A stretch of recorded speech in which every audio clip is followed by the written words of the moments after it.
welcome to our second in a series of video presentations on the 2011-2012 Union County Public Schools budget.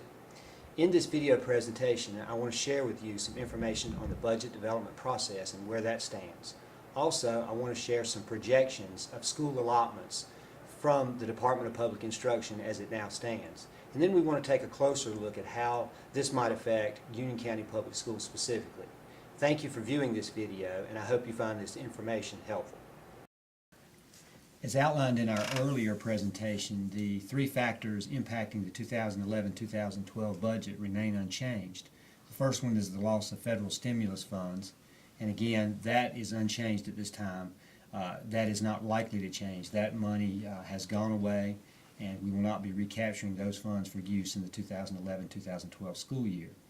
Two things remain up in the air at this time: state budget issues and the local budget uncertainty, and I'll spend some time talking about where we are in those two issues. As we look at the budget for the Union County Public Schools for the 2011-2012 school year, it's important to take a look back at the 2010-2011 operating budget. This pie chart will give you some information relative to our sources of revenue. As you can see, we have revenue from state, county, federal, and other sources totaling this $309,926,029. The pie chart here shows the percentage breakdown of where this funding comes from, the vast majority being from the state and the county appropriation being the second largest amount. Then we can look how our money was spent in the 2010-2011 school year, the current year that we're now in. 75.9% goes for instruction. That monetary amount is $235,314,297. And then you can see that the other amounts, the next highest amount is the physical or operational. Those are the kinds of things to have our heat and utilities and our power and run our buses and these kinds of things. You can see the breakdown here in this table of the other expenses in operating our system, and the pie graph shows how that all comes together as far as our expenditures. I do think it's important to note at this time that we've had some great suggestions from our stakeholders in the discussions that we've had up to this point. Several things that have been mentioned that can be considered, but some things that have been mentioned are beyond the scope of control of our local school district. A couple of those, just to mention, are moving up the retirement age and letting people retire with full benefits after 27 or 28 years. That would have to be a decision of the North Carolina General Assembly. That is not within our power. The other suggestion that we often hear is going to a 4-day school week, much like we've done with a 4-day work week in the summer, where we have the latitude to do that in the summer months when school's not in session. We do not have the latitude to do that during the school year. The current statute requires us to attend school 180 days and 1,000 hours, and doing that on a 4-day work week would just not be possible to get our school year in, our 180 days, within the parameters of the law, which requires us to start school no earlier than August 25th and end school by June 10th.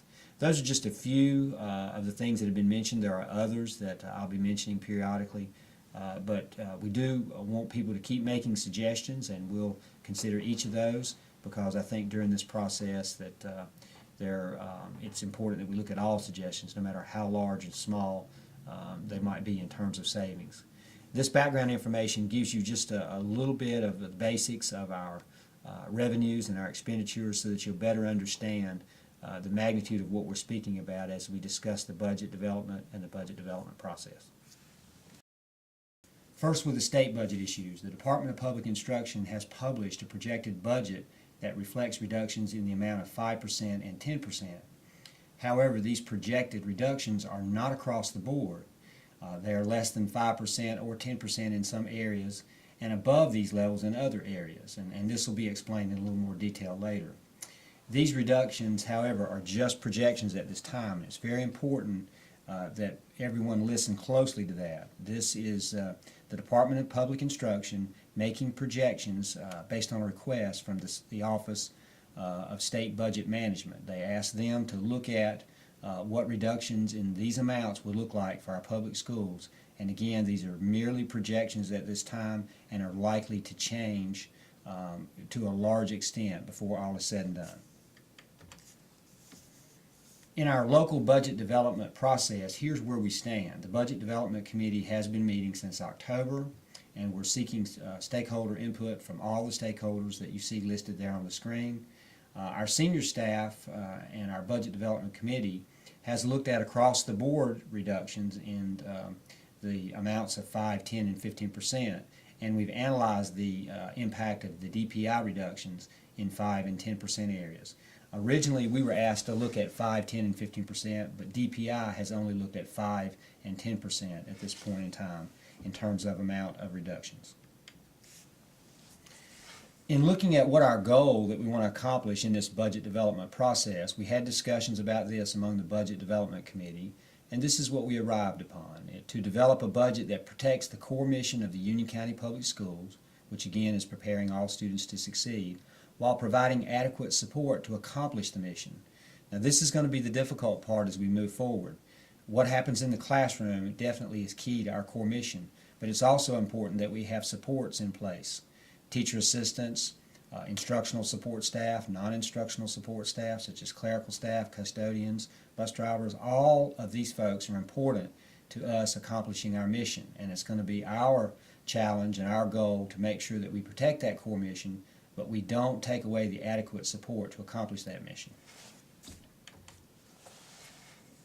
The budget development process can be viewed in two phases, and we're in the first phase now. It began back in August 2010 and will continue through about the end of January 2011. This is merely speculation at this point in time on the budget and its impact on our school system based on what those possibilities are. The focus now is to educate the public and to advocate for the needs of the school system and how these potential budget reductions could impact our schools. This phase is not a time for decisions, it's a time for discussions. And education of our stakeholders and our community is in progress and is ongoing. Now, Mr. Dan Karpinski, our Chief Financial Officer, will be doing a budget basics presentation to our Board of Education at its January 2011 meeting, because I feel, and so does the staff, that it's very important that the board, who is going to be making these major decisions down the road, have a full understanding of how our budget process works. And we've got a great board, and I think that they're going to do a good job with this, but they need to be armed with all the information of how the budget works, and that is our purpose in doing that. Our next phase here, our next part of phase one, is advocacy. In keeping with that, we have tentatively scheduled a legislative breakfast sometime during the month of January. The General Assembly goes into session in late January, and we've had communication with the members of our legislative delegation, and they are committed to sitting down with us and hearing about our needs and the impact on our school district. The exact date in January is to be determined, but will be announced, and it will be open to the public. We want to make our legislative delegation aware of the potential impact of the budget reductions on our school system. It's our intent to communicate this in a clear and concise manner, but to do it in a spirit of understanding and mutual cooperation and respect. These legislators that we have are fine men, good leaders who are faced with the difficult challenge of meeting the needs of the state in these tough economic times. And we want to make sure that we have open and honest dialogue with them so that they understand the challenges we're facing, and in turn we understand the challenges they're facing.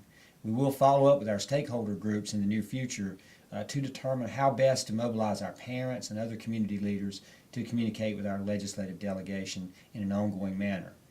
In keeping with that, the board chair and I will make visits to the General Assembly to meet with our legislative delegation and other key legislators beginning in February 2011. The second phase in our budget development process is to look at budget completion, and this will begin in February. And the reason we choose February is because this is when the General Assembly will start making decisions. We don't know that there'll be hard and fast decisions at that point in time, but we'll start getting some inkling of what they're looking at in terms of the budget. The governor will come out with a version of the budget sometime in February, according to information we have at this time, and then the House and Senate will follow after that. And then there'll be some negotiations among those three budgets to determine how best to meet these economic challenges and make sure that we have a balanced budget here in the state of North Carolina. During this phase, we'll be formulating our budget, and we'll be doing that based on the realities. We'll be looking at what those realities are and how it will affect our schools. The focus here is to move away from educating and advocating and move into appropriating and communicating. In other words, make decisions about the budget and communicate that to our stakeholders. The Budget Development Committee, the Board of Education Finance Committee, and the Board of Education will all be key to this process, and communication between those three groups will be crucial. Now let's take a look at local budget issues. What I've spoken about up to this point addresses the local budget. Addresses the state budget, but the local budget it will be addressed in a separate process whereby the county commissioners will make decisions about the funding that comes to the Union County Public Schools. Union County has 3 newly elected county commissioners and a new county manager and a relatively new finance director, and so this creates somewhat of an atmosphere of uncertainty about what the decisions will be going forward. The Board of Education and the Board of County Commissioners Liaison will meet regularly to discuss the budget and the budget process, and I will meet regularly with the county manager for the same purpose, as well as Dan Karpinski, who will also meet with his counterpart, the finance director, to make sure that we're all on the same page as we move forward in this budget process.